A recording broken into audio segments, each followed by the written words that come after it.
Halo para sahabat AIS Podcast, selamat pagi, siang, sore, malam. Terima kasih Anda boleh selalu setia tongkrongin channel ini. Ya, jumpa lagi bersama dengan saya, Pendeta Hariman Patiana Kota. Dan hari ini saya kembali kedatangan tamu spesial, seorang perempuan hebat yang berprofesi sebagai dosen sekaligus pekerja seni. Ibu Aryesa Pandan Wangi. Hatur nuhun Bu Esa kembali Sama-sama. hadir di studio AIS Podcast. Saya juga terima kasih Pak bisa ketemu Bapak lagi. Dan teman-teman, saya dikelilingi oleh batik-batik ya. Ini yang Anda lihat ini adalah hasil karya dari Ibu Esa. Jadi mengajar seni itu bukan sekedar berteori, ya, tetapi berkarya secara konkret, menuangkan ide dalam karya yang nyata yang hasilnya itu seluruh dunia bisa nikmati. Dan ini ada beberapa batik-batik cantik nih Bu Esa ya. Ini saya lihat ada semacam upaya untuk mengangkat budaya-budaya Indonesia ya. Lalu dituangkan dalam tema batik bercerita gitu ya. Batik bercerita. Ini misalnya teman-teman ada ini Bu Esa saya angkat ya supaya teman-teman lihat. Ini cerita apa ini Bu Esa? Itu sebetulnya bagian dari cerita Roro Jonggrang. Oh, Roro Ini sebenarnya ada Jonggrang. setelannya. Jadi kain panjang dengan selendang. Nah ini selendangnya gitu. Ini dibuat pakai ini material eco green ya. Jadi Eco Green. jadi materialnya sangat ramah lingkungan. Oh. Ya, jadi fungsinya dia difungsikan sebagai perintang, jadi media alternatif. Gitu. Yang ramah lingkungan itu ini kan kalau saya orang awam lihat Ya. Batik ini digambar Ya, di betul. atas kain. Nah, yang dibilang ramah lingkungan itu apa bahan-bahan yang dipakai atau apa saja. Nah, ini kalau bahannya apa saja yang Bu Esa pakai, lalu kemudian bisa sampai menghasilkan seperti ini.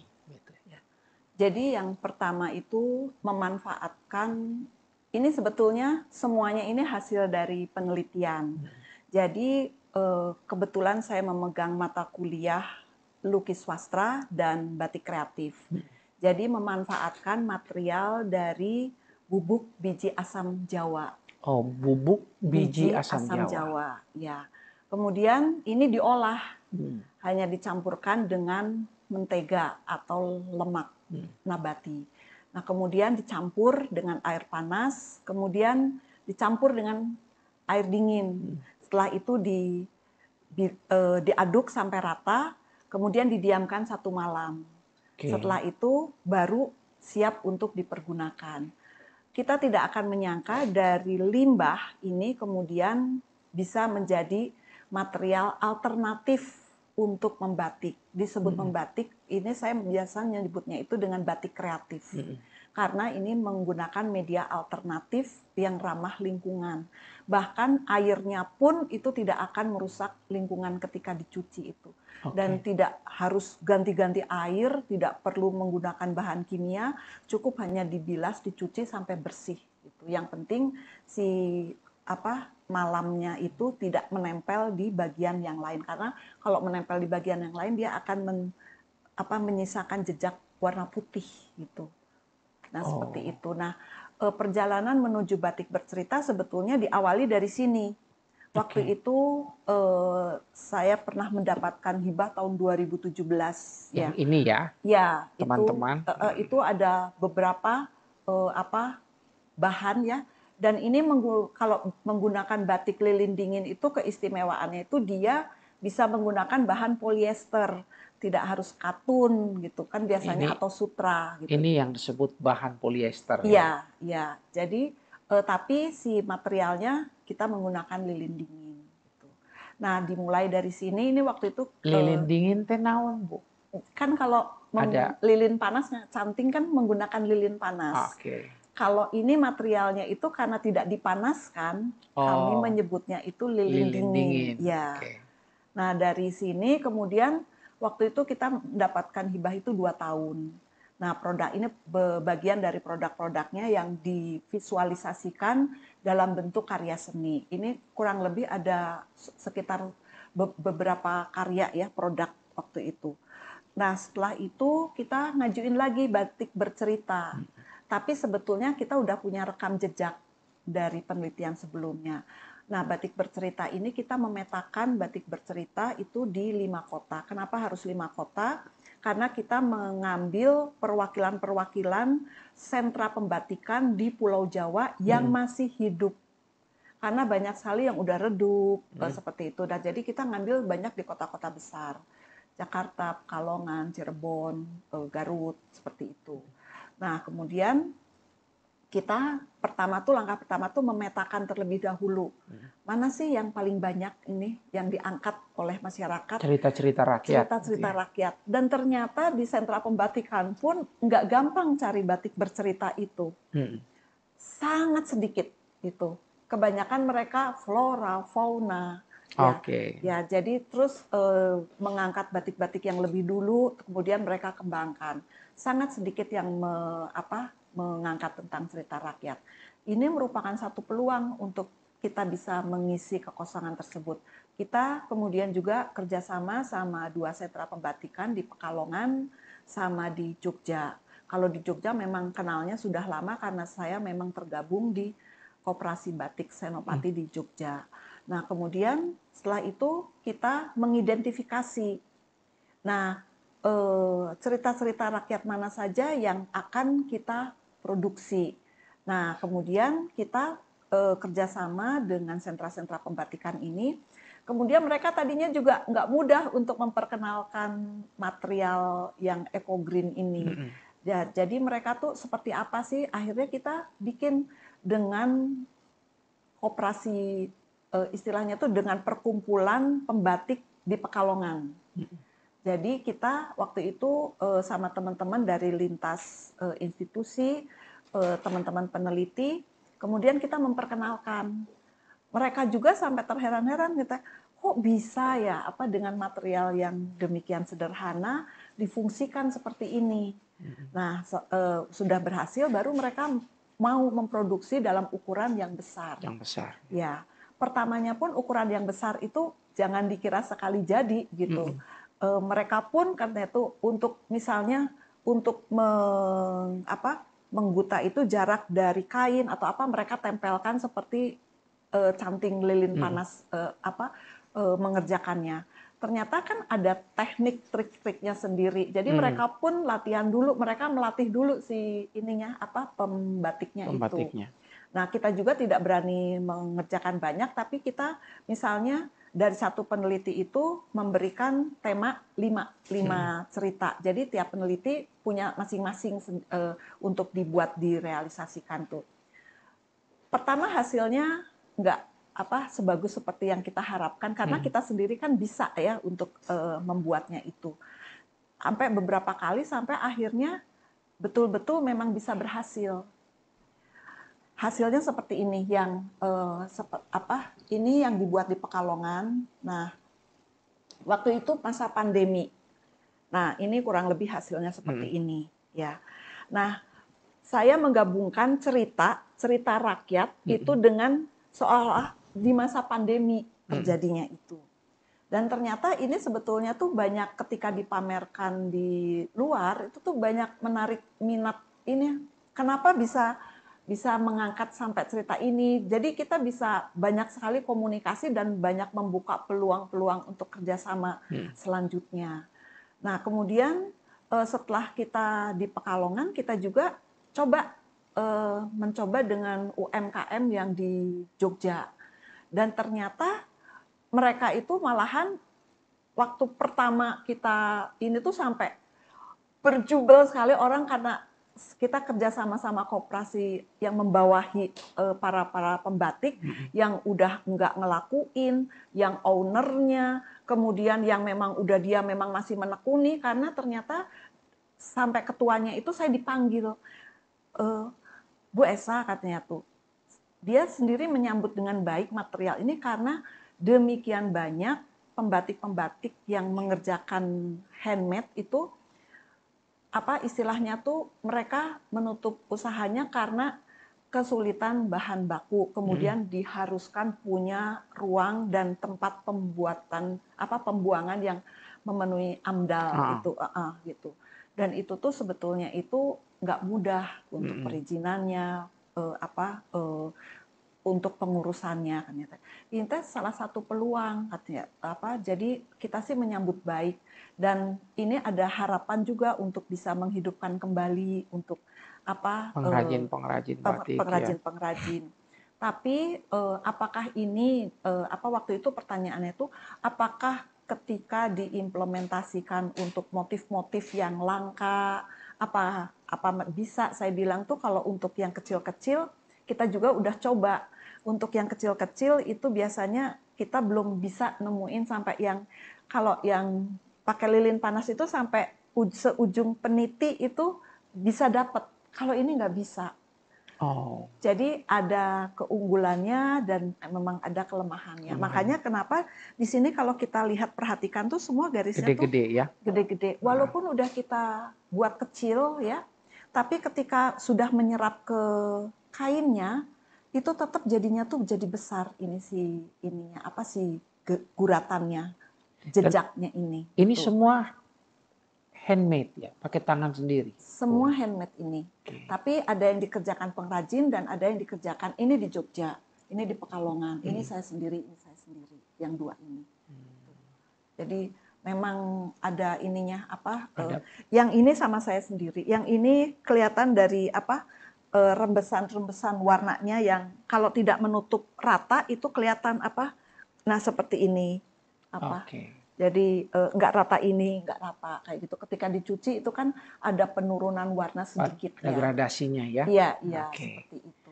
Tapi ini menarik teman-teman, bisa jadi inspirasi dan tentu kalau mau tahu lebih lanjut teman-teman bisa hubungi Bu Esa dan teman-teman di Fakultas Seni Rupa dan Desain ya Universitas Kristen Maranatha yang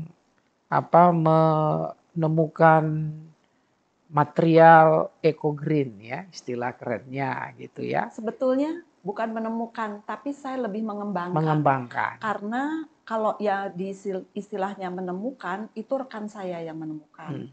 Tapi saya tuh bergabung dengan pembatik dari Jogja, itu saya melihat beliau itu orang yang pintar.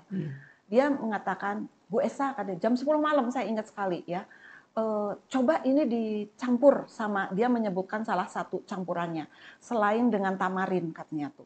Saya bisa ini kok, bisa jauh lebih rapi lagi dia bilang gitu.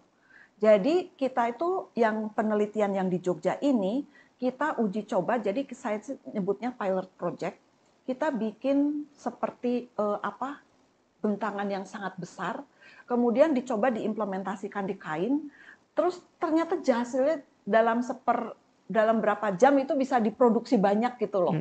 Tapi ini memang masih menjadi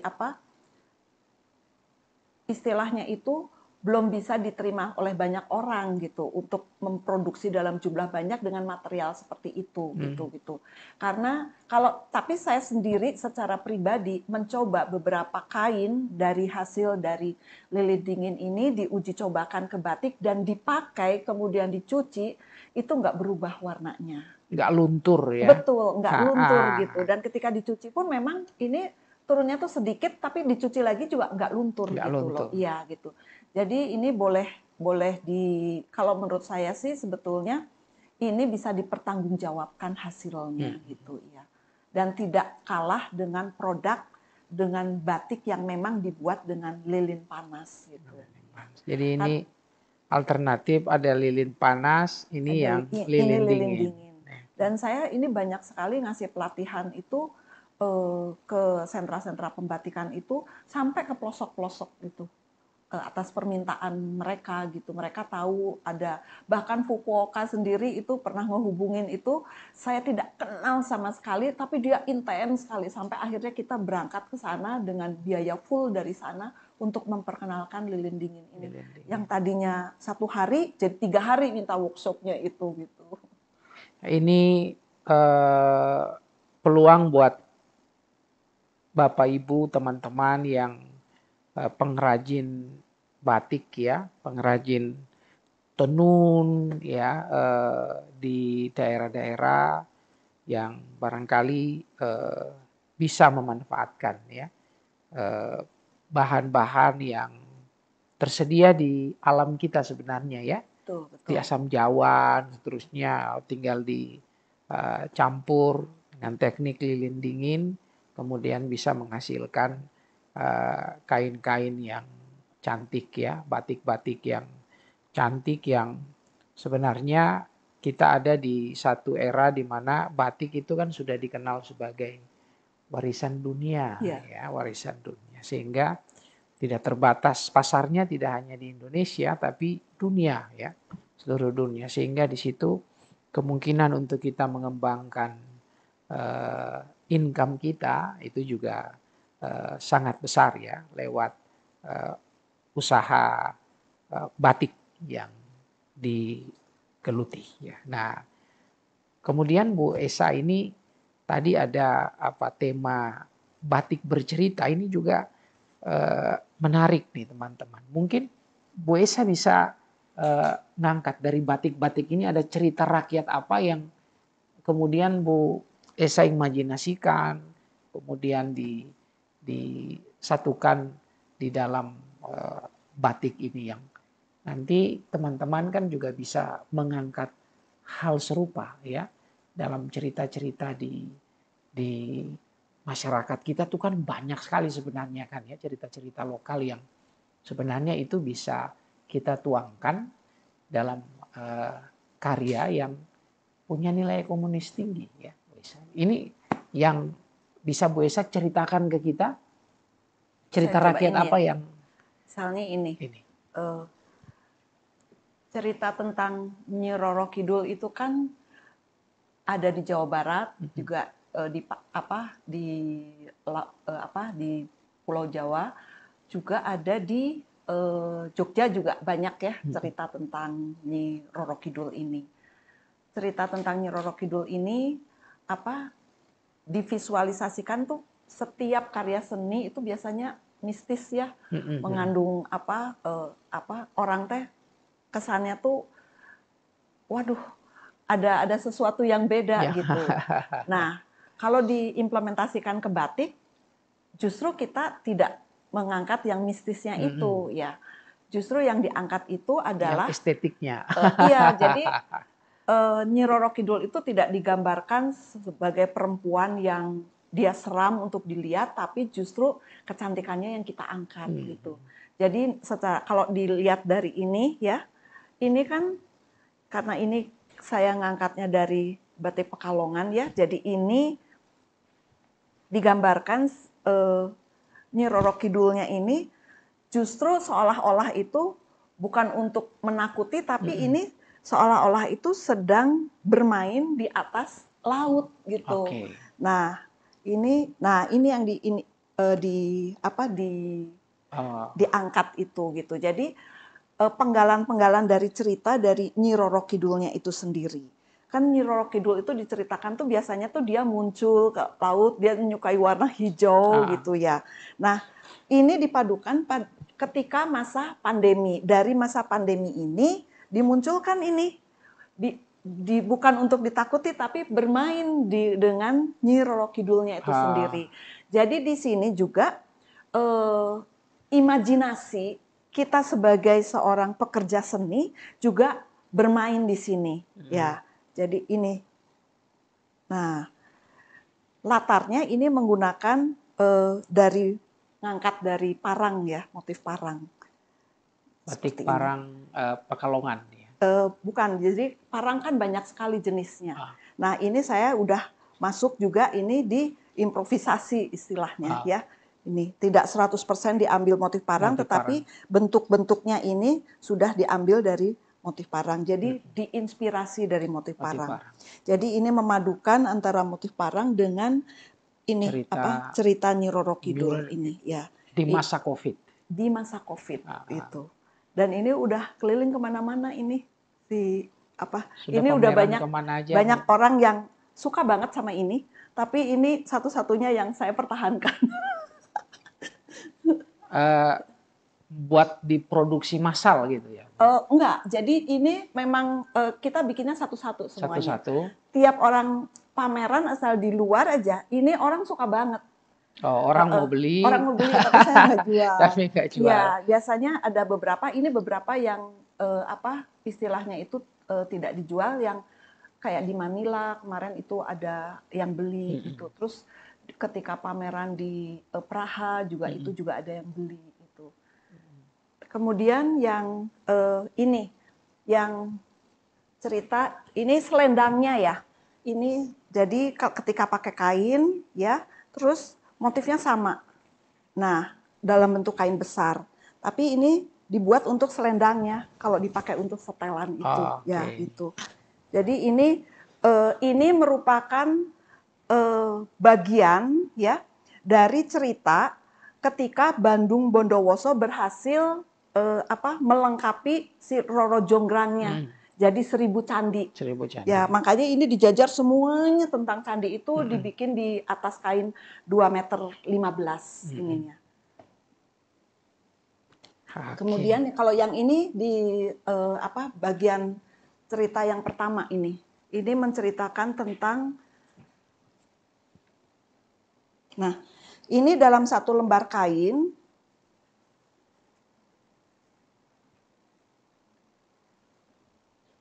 Nah, dalam satu lembar kain ini sebetulnya ada 2 bagian. Ini menceritakan tentang Bandung Bondowoso, dia mencintai menyatakan cintanya kepada Roro Jonggrang. Tapi Roro Jonggrang memberikan syarat, kalau kamu jadi suami aku, kamu harus bangun dulu 1000 candi. Ya. Nah, di sini sebetulnya tuh, nah ini dia dalam semalam ya. Dalam semalam. Dan ini Roro Jonggrang ketika dia melihat candi yang sedang dibangun oleh Bandung Bondowoso. Dan hasilnya dia melihat ketika, waduh satu lagi belum selesai nih. Takutnya keburu matahari terbit. Makanya dia minta ayam berkokok seperti itu. Nah itu divisualisasikan ke atas ini kain. Ke atas gitu, kain. ya. Nah ini ada beberapa seri sebetulnya, tapi nggak saya bawa semua. Oke, teman-teman ini kan menarik ya, batik bercerita. Biasanya kalau kita lihat motif-motif batik, pasti ngangkatnya ada yang flora atau fauna ya, atau di motif geometris. Iya geometris ya, ada yang mengangkat simbol-simbol adat tertentu gitu ya. Tapi belum banyak yang menuangkan cerita-cerita rakyat ke dalam karya batik ya. Jadi memvisualisasi cerita rakyat itu dalam batik. Dan ini yang dilakukan oleh Ibu Esa dan teman-teman di Fakultas Seni Rupa dan Seni Universitas Kristen Maranatha. Dan ini kiranya menginspirasi juga ya para sahabat, para pekerja seni, khususnya yang suka membuat batik ya, supaya bisa mengangkat cerita-cerita yang ada di daerah. Misalnya kalau orang Ambon itu ada cerita Nenek Luhu ya. Nenek Luhu itu bisa juga tuh diungkapkan di dalam batik, misalnya batik dari Ambon ya, batik dari Maluku ya. Nggak hanya pakai cengkih dan pala ya, itu misalnya kan yang biasanya muncul. Apa yang dilakukan oleh Ibu Esa dan kawan-kawan ini sekaligus juga bisa merawat ingatan kolektif kita ya, memori kolektif kita mengenai sejarah ya, eh, yang ada yang hidup dalam masyarakat adat atau masyarakat lokal kita ya. Dan yang pasti eh, karya-karya ini juga tentu punya nilai ekonomis yang tinggi. Terima kasih Bu Esa. Sama-sama Mau Pak Pendeta. terus-menerus hadir dan membagikan inspirasi ya untuk para sahabat semua ya. Saya masih dikelilingi oleh karya-karya cantik nih ya dari Bu Esa. Kain-kain ini adalah hasil visualisasi ya dari karya-karya penelitian Bu Esa. Ini kalau di Maranatha ada pengumuman dosen yang produktif. Nah, Bu Esa salah satunya. Seorang pekerja seni, tapi juga peneliti dan penulis yang aktif. Ya. Dan beliau mendapatkan cukup banyak hibah ya dari pemerintah. Ya. Ini tentu satu jejak yang baik, inspirasi bisa kita dapatkan dari beliau. Bu Esa, batik-batik yang Bu Esa hasilkan ini misalnya batik bercerita itu ya, ini adalah hasil penelitian. Betul. Ya. Apa yang membuat Bu Esa dalam berkarya membuat batik itu harus disertai dengan penelitian-penelitian ya, mengangkat cerita rakyat misalnya gitu ya. Kenapa Ibu mau melakukan itu? Tinggal duduk saja kan di ruang kerja, ada imajinasi apa, udah langsung bikin aja. Kenapa mau melakukan penelitian dulu baru kemudian membuat karya batik seperti ini? Ya, halo Sobat Podcast, sehat selalu dimanapun berada. Terima kasih Pak Pendeta Hariman, saya diundang kembali untuk bisa bertemu dengan sahabat-sahabat Maranatha dan juga teman-teman semua.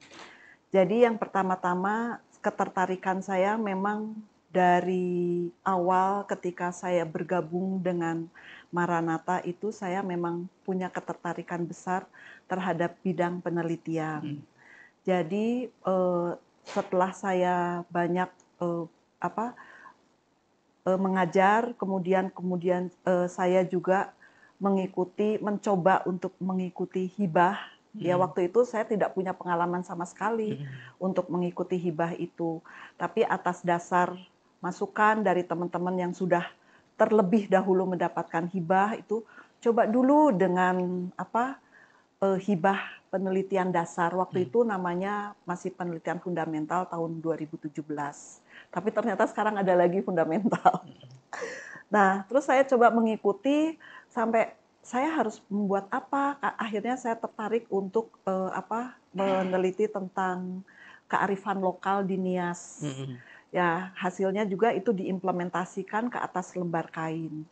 Kemudian tahun 2018 masih dapat lagi, kemudian karena waktunya 2 tahun, jadi saya mengganti topik, mengajukan kembali itu mengenai batik bercerita dengan rekam jejak yang sebelumnya. Semua penelitian itu mengenai batik itu untuk diproduksi itu selalu dimulai dari penelitian.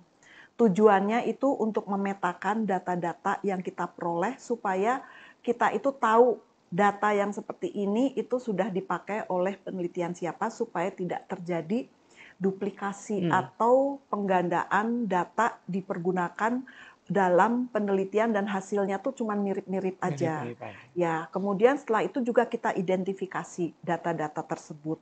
Nah, kemudian baru kita pilah data mana yang akan dijadikan sampel dalam penelitian ini. Kemudian baru kita kembangkan. Ya.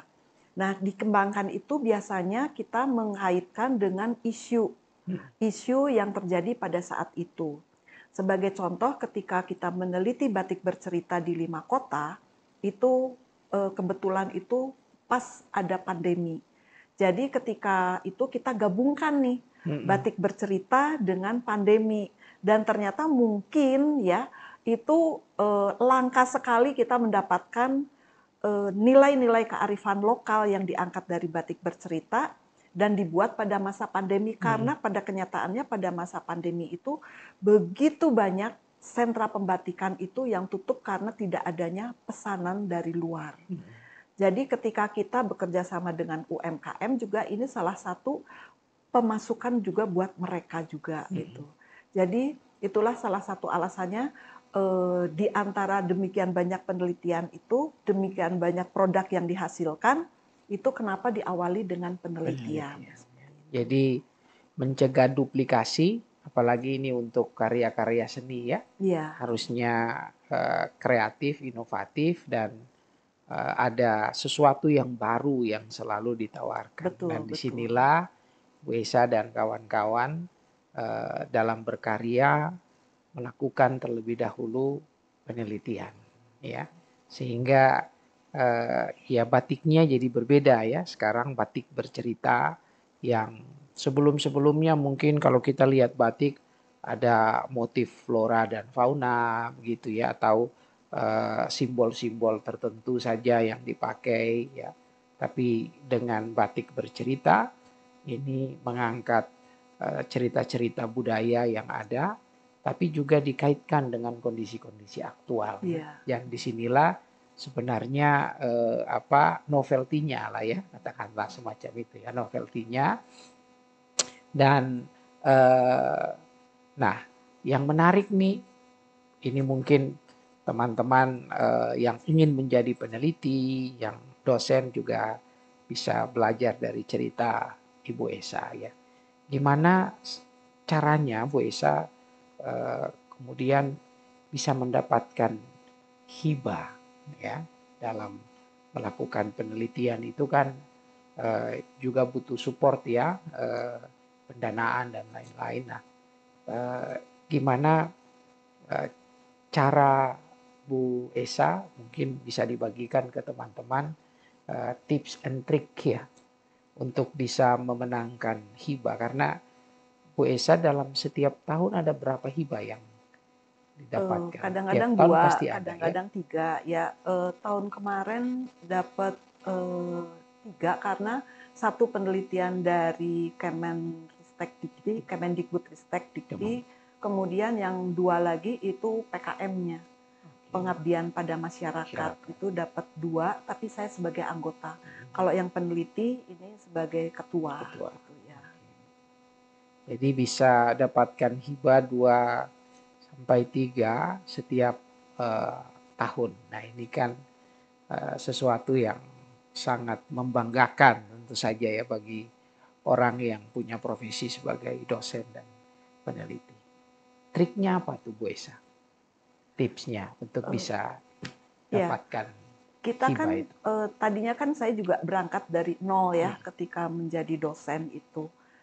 Untuk menentukan rekam jejak, saya memilih itu skema itu adalah skema yang paling awal. Itu saya banyak sekali yang menyarankan, karena saya juga banyak belajar dari para senior-senior itu. Disarankan tuh udah berapa orang aja, bikin track record, bikin rekam jejak dulu katanya, supaya kamu tuh tahu penelitian kamu tuh ada di mana. Jadi saya mengambil itu sesuai dengan arahan dari teman-teman itu,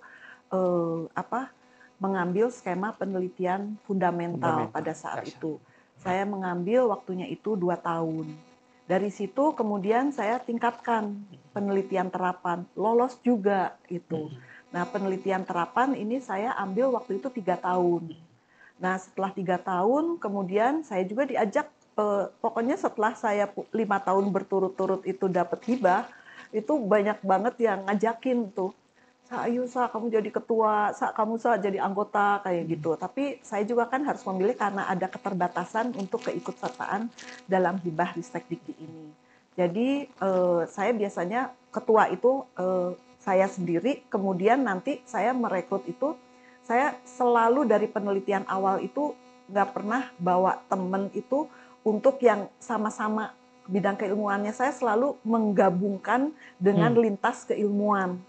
Entah itu dengan arsitektur ataupun dengan teknik misalnya. Nah, kemudian juga dengan kria dari universitas lain, dari saya dapat 10 kali hibah ini khusus untuk penelitian itu, saya selalu mengambil lintas program studi atau lintas fakultas dan lintas perguruan tinggi. Dan yang terakhir ini saya untuk mencoba itu mengajak mitra yang dari Jepang gitu, tapi belum tahu nih hasilnya seperti apa gitu.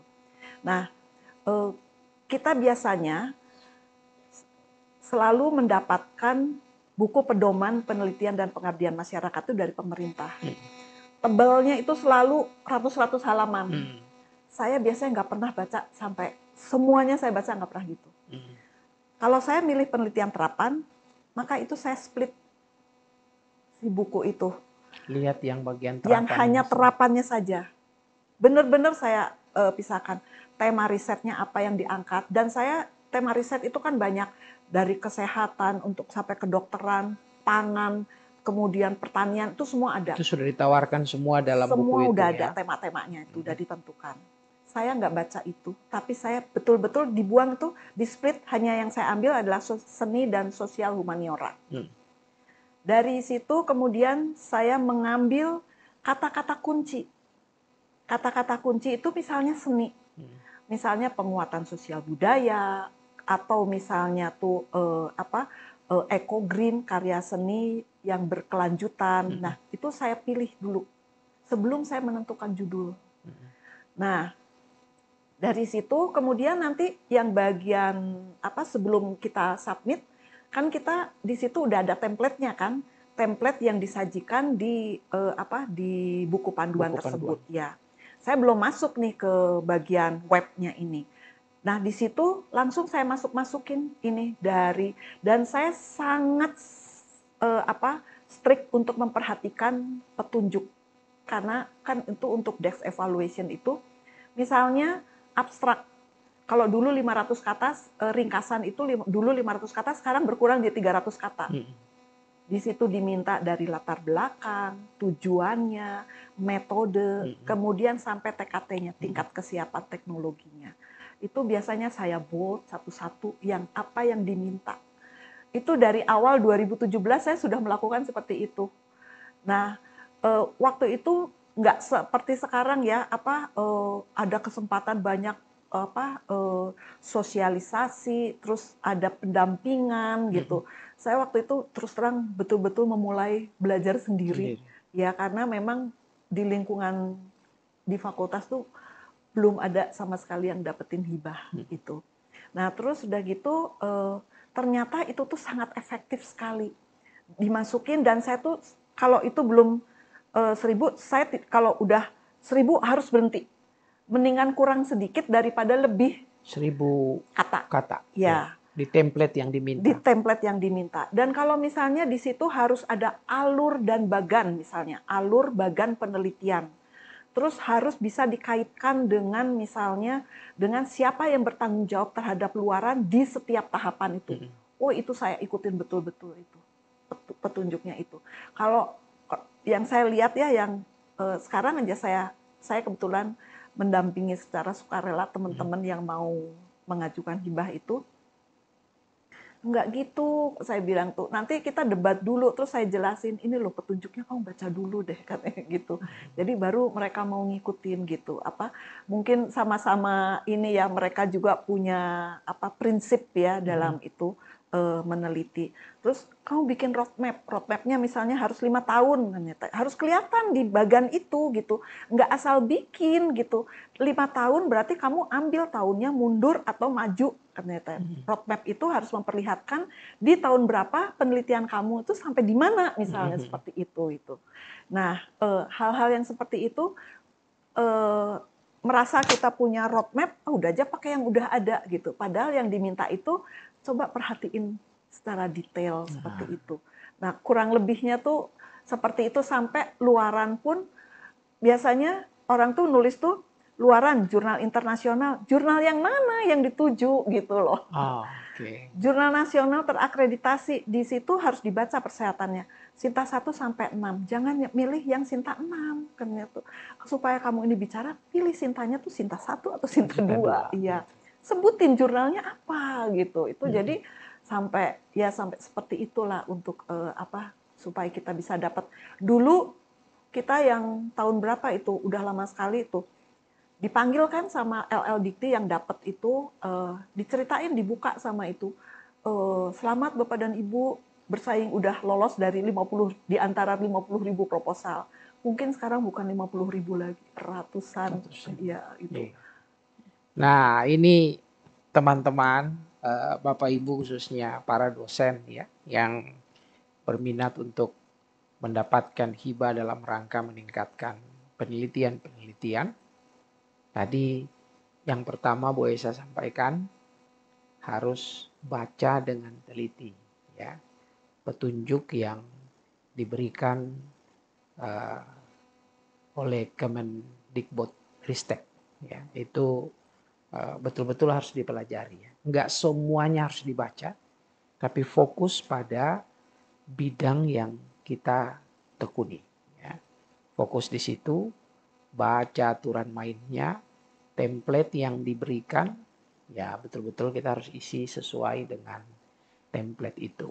Kata-kata kunci tadi ya, kata-kata kunci penting yang disyaratkan dalam tema-tema yang diusulkan dalam buku itu harus diambil, diangkat gitu ya. Dan kemudian kalau mau lakukan penelitian sampai pada luarannya itu berapa tahun, itu juga harus diperlihatkan roadmap-nya yang jelas. Bahkan kalau luarannya jurnal apa yang dituju ya untuk kita menuliskan luaran tersebut. Jadi itu tips yang saya kira penting untuk Bapak Ibu ingat, dan yang paling penting itu dicoba ya Bu ya. Dicoba ya.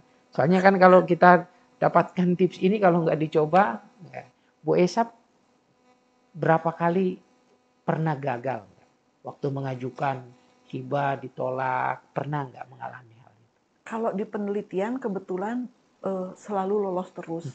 Tapi kalau yang di PKM itu, aduh saya takluk itu. Baru kemarin itu saya jadi anggota itu dua kali itu. Sebelumnya itu ketika mengajukan itu saya nggak berhasil itu untuk PKM. Padahal nominalnya kecil, cuma 50 juta gitu. Oh, PKM itu diajukan ke sama Ristek Dikti juga. Ristek Dikti juga. Iya.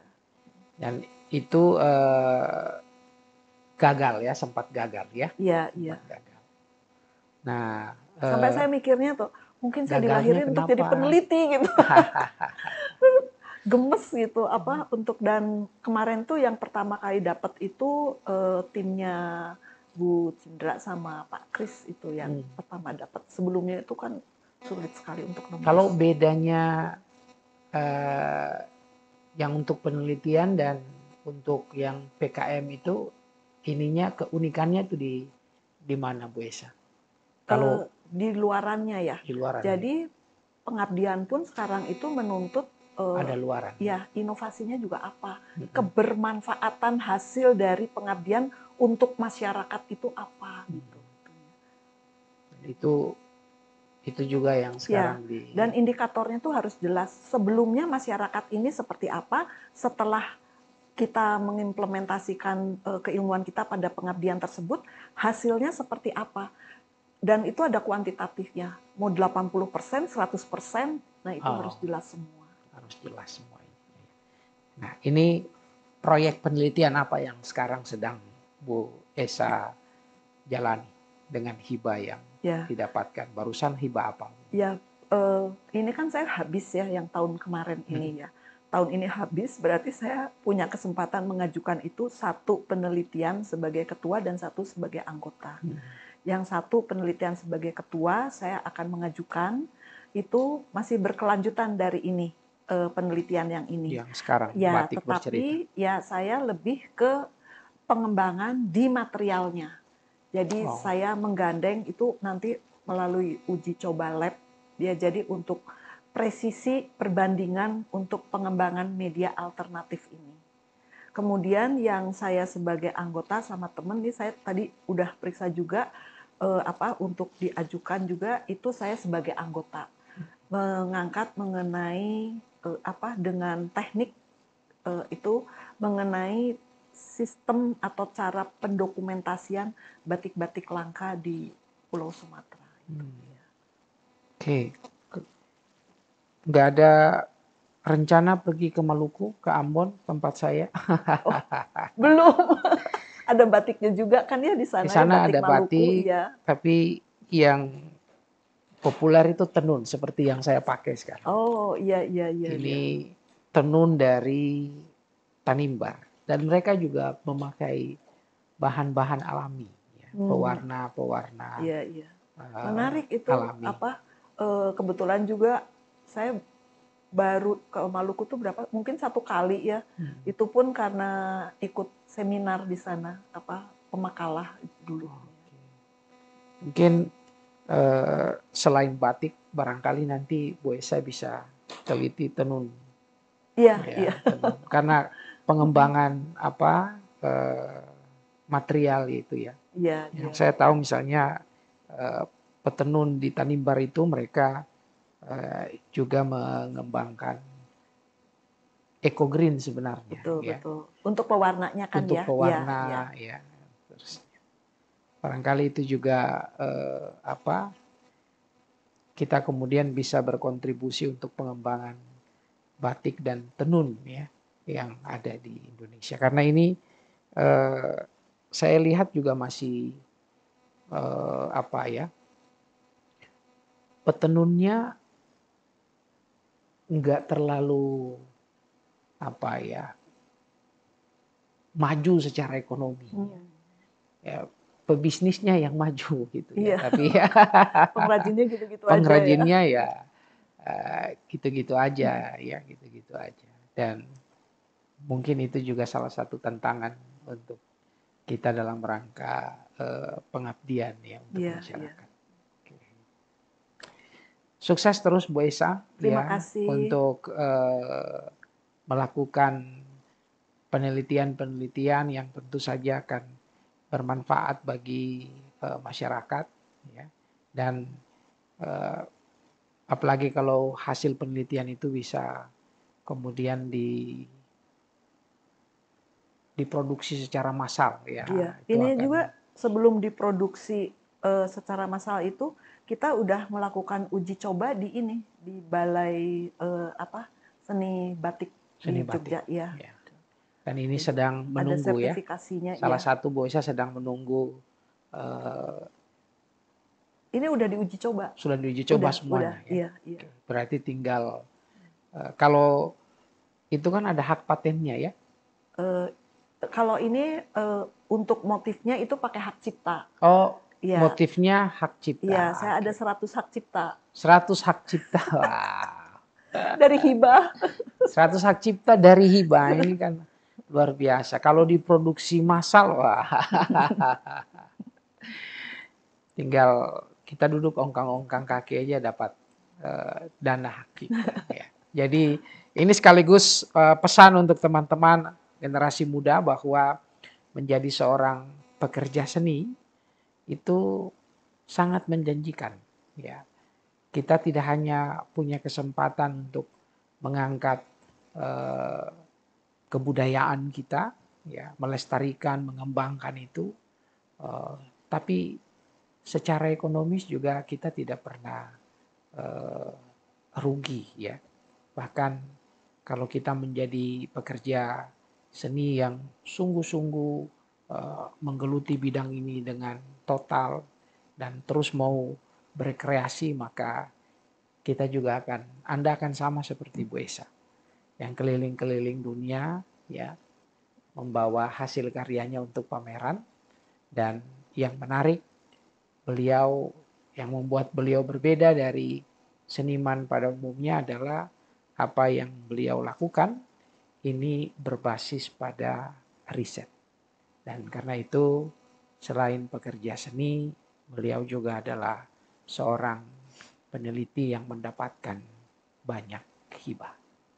Selamat dan sukses terus untuk Besa. Dan Amin. semoga cerita kita hari ini menginspirasi sahabat semua yang menonton acara ini, khususnya Anda yang berprofesi sebagai dosen, untuk menjadi peneliti-peneliti yang handal. Salam dari kami, salam AIS Podcast, Integrity, Care, Excellence.